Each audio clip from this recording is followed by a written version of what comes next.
Hello and welcome to Cần Thơ News of Cần Thơ Radio and Television Station. Here are today's headlines. Online conference to review the first 6 months of the year and task for the last 6 months of 2023 by the Government Inspectorate. The Secretary of Cần Thơ CD Party Committee worked with Tây Đô Steel Company to remove difficulties for the business. Cần Thơ strengthens the promotion of rice production and export under the direction of the Prime Minister. On the morning of July 14, the Government Inspectorate held an online conference to review the first 6 months of the year and the task for the last 6 months of 2023. Government Inspector General Đoàn Hồng Phong chaired the meeting.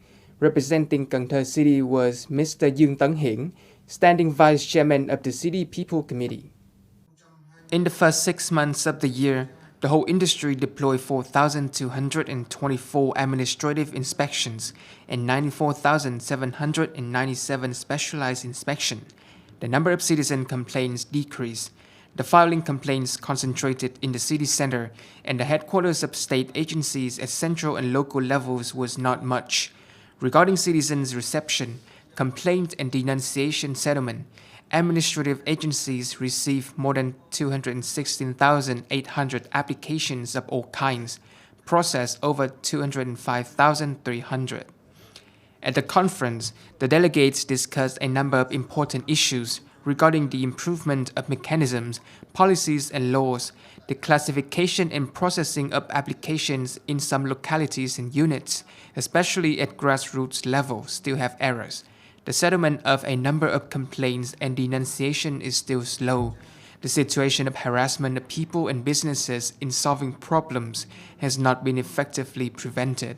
Self-inspection and detection of corruption within agencies, organizations and units is still limited. On the afternoon of July 13, Secretary of the Cần Thơ City Party Committee, Mr. Nguyễn Văn Hiếu and leaders of the city departments and agency came to work with Tây Đô Steel Company at Janok 1 Industrial Park to learn, support, and remove difficulties for the business. At the meeting, the company's executives wished that the city leaders would consider letting the company rent about 4.5 hectares of land to store materials, and banks would consider lending the company about 250 billion Vietnam dong to invest in a steel rolling mill. The Secretary of Cần Thơ City Party Committee appreciated the results of production and business activities and looked forward to the industry's continued innovation and increased creativity in order to surpass the goals and plans established for the upcoming years. Regarding the recommendations of the company, Mr. Nguyễn Văn Hiếu directed agencies and banks to enable the company to access capital sources as well as rent premises. At the same time, he wants the company to continue to develop and transform into a large enterprise. He further stated that special consideration must be given to environmental protection during the development process. On the morning of July 14, the Department of Internal Affairs of Cần Thơ City Party Committee reviewed internal affairs, anti-corruption and judicial reform in the first 6 months of the year. Attended were Mr. Phạm Văn Hiếu, Standing Deputy Secretary of City Party Committee, Chairman of the City People Council and leaders of relevant agencies and units. From the beginning of the year until now, national defense, security and local military have been maintained. The functional units synchronously deploy measures to prevent and combat crimes in a timely and effective manner. The prosecution, investigation and trial against wrongdoing and omission of criminal cases were strictly ensured, as well as the work of solving and adjudicating all kinds of cases in accordance with the law, democracy, due process, ensuring the principle of independent trial. The prevention and fight against corruption, negativity, waste, cost and threat practices were well carried out. The functional agencies should strengthen coordination to speed up the handling of cases related to economy and corruption. Directing at an online meeting to check the implementation process of key highway and traffic projects, Chairman of Cần Thơ City People Committee, Mr. Trần Việt Trường, urged localities to hand over the ground to construction units, particularly for the Châu Đốc, Cần Thơ Sóc Trăng Expressway project. This project has a length of about 37.42 km, a total investment of more than 9,725 billion Vietnam dong. Currently, 979 affected cases have been counted. Through the Compensation Council, 682 cases have been approved with a value of more than 624 billion Vietnam dong. Up to now, 3 districts have handed over 192 hectares of land, reaching 80%. As for the Cần Thơ Hậu Giang section of the North-South Expressway project, in the 2021-2025 period, the length of the whole route through Cái Răng district is 9.28 km. Nearly 700 households were affected, and up to now, only 41 households have not received compensation. For the project of upgrading and renovating National Highway 91, the pre-feasibility study report has been completed. It is expected that after having the central capital allocation policy, the project investment policy will be submitted for approval. The chairman of the City People's Committee assigned the Department of Transport to complete investment preparation procedures. Ninh Kiều and Bình Thủy districts to review resettlement needs and have appropriate plans for affected households. On the morning of July 14, Cần Thơ City People Committee held a meeting to prepare for the groundbreaking ceremony of Vĩnh Thành Industrial Park Infrastructure Investment and Construction Project Phase 1.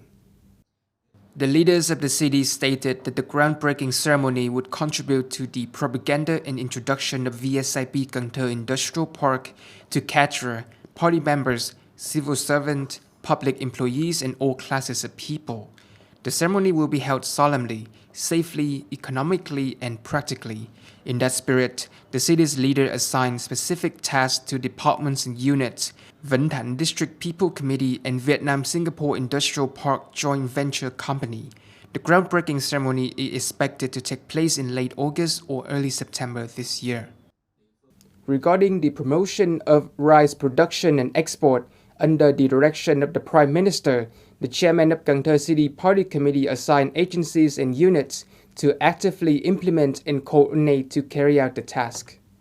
It is necessary to focus on organizing the implementation of the rice production planning, directing the supply of materials, structuring varieties, farming techniques, and improving the quality of rice to meet market demand and for export. Closely monitor the activities of rice export traders, coordinate with ministry, branches, Vietnam Food Association, and rice export traders to remove difficulties with rice exports. At the same time, supporting farmers and traders in quality assurance, traceability, and improving the competitiveness of products. According to a recent directive of the Deputy Prime Minister Trần Hồng Hà, Vietnam's social insurance will pensions and benefits in accordance with the new increase effective in August, and also pays the increased difference of July's salary. Decree 42 states that starting from July 1st, depending on the group, pensions, social insurance benefits, and monthly allowances will increase by 12.5% to 20.8% of the present level. This, however, won't go into effect until August 14. The Ministry of Labor, Work Involvement and Social Affairs Guiding Circular is still accepting feedback and will end on August 7. According to Vietnam Social Insurance, the old rate is still being used for the July to August pension period. By September, retirees will be reimbursed for the full 2-month increase. Along with the ancient town of Hội An and Phong Nha Kẻ Bàng National Park, recently, Hạ Long Bay was honored to become the third Vietnamese heritage that was included in the top of the most impressive heritages in the Southeast Asia by the British travel magazine Wanderlust. In particular, Hạ Long Bay is ranked first in the list of 16 most impressive UNESCO heritage sites in Southeast Asia. The Wanderlust also introduced the 1,600 large and small limestone mountains of all shapes and sizes in Hạ Long Bay as the most impressive scales in the world.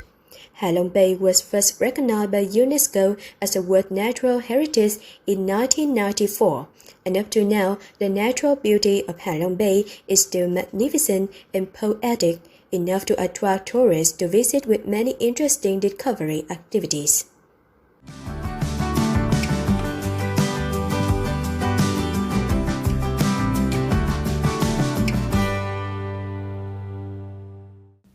Coming up next is the weather forecast.